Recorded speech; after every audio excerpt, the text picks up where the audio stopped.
All right, let's talk about something that happened not too long ago. For a huge chunk of people, the internet just, well, it broke. It went down. And the why behind it is super interesting, but you know what's even more fascinating? The group of people who didn't even notice. So, what was the culprit?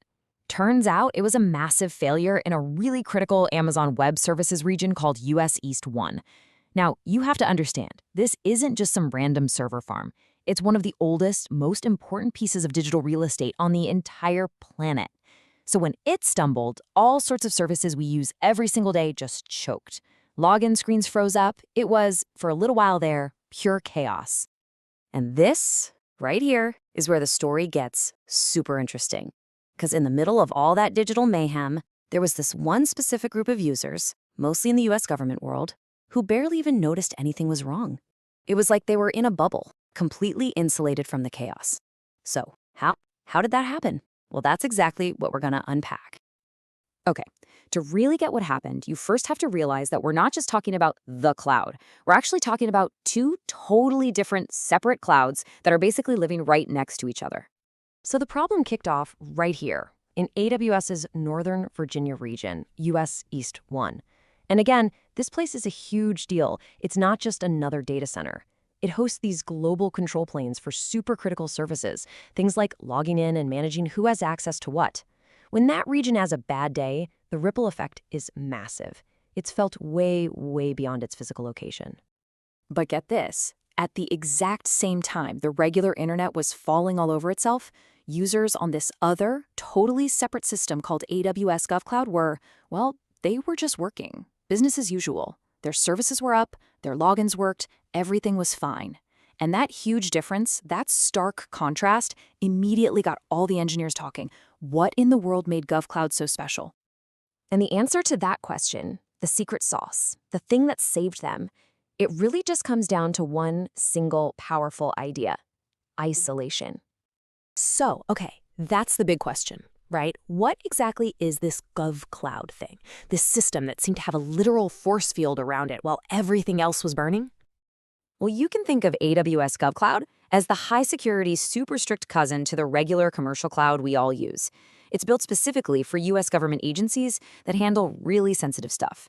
And its key superpower, the thing we're going to keep coming back to, is that it's air-gapped, which is just a fancy way of saying it's intentionally and physically disconnected from all the public internet stuff. And this chart here really lays out the difference perfectly. On the left, you've got the commercial cloud, shared infrastructure, global, and its main brain, the control plane, is in US East 1, the region that failed. And it's for, everybody. But then you look at GovCloud on the right, isolated, air-gapped infrastructure, a totally separate control plane in a different region. And it's only for the US government. That separation, that isn't an accident. It's the whole point. And hey, this isn't just me guessing. A cloud engineer put it perfectly during the outage. They said, GovCloud is physically isolated, with a separate control plane, and therefore was unaffected. I mean, that's the design. GovCloud doesn't chat with the commercial regions unless you go out of your way to build a special bridge. And that intentional wall between them, that's exactly what acted like a firewall when the failure cascade started. Okay, so it sounds simple, right? GovCloud is safe, commercial cloud is vulnerable. Story over. But not so fast. There's a twist, because the reality on the ground that day was actually a lot more complicated. This was the real head-scratcher. We know the GovCloud infrastructure itself was totally fine, just humming along. And yet, there were federal employees saying they couldn't get into their apps. So how is that even possible? If the foundation is solid rock, how is the house shaking? Well, it turns out the answer is pretty simple, but super important. First, not everything the government builds runs in that expensive, high-security GovCloud. A lot of less sensitive stuff gets put in the regular commercial regions to save money. And here's the kicker. An app is only as strong as its weakest link. So even if your main application was safe and sound in GovCloud, if it needed to talk to, say, a login service that was running back in the commercial US East 1 region, boom, your app went down. Someone used this analogy, and it's absolutely perfect. Think of it like this. It's like saying Netflix is offline just because your local internet provider is having an issue.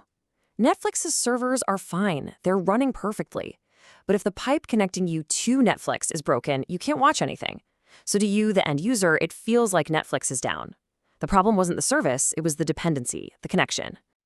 And that really brings us to the core lesson of this whole thing. The true culprit wasn't the infrastructure. It wasn't about where the servers were physically located. It was about the architecture, how the applications themselves were built and connected. It was a design flaw, not a hardware flaw. So let's pull all this together. What's the big takeaway here? For anyone out there building things in the cloud, what's the real lesson on resilience that we learned from this outage? Naturally, after hearing all this, the first thing you're probably thinking is, okay, well, if GovCloud is so tough, why doesn't everyone just put all their stuff there and call it a day? And the answer, like with most things in tech, comes down to trade-offs. For one, it's way more expensive. A lot more. Second, all those new cool features and services that AWS rolls out, they get to GovCloud much, much later because they have to go through all these extra compliance reviews. And finally, it's just more complex to manage. More red tape, more restrictions. So it's a very specific strategic choice, not just an easy default setting. Which brings us right back to the central theme here. Real resilience isn't about just picking the safest location on a map. It's about knowing your system inside and out. It's about meticulously mapping every single one of your dependencies. You have to ask, where does my login system live? What outside services are we calling? You have to know every single thread that connects your application to the outside world.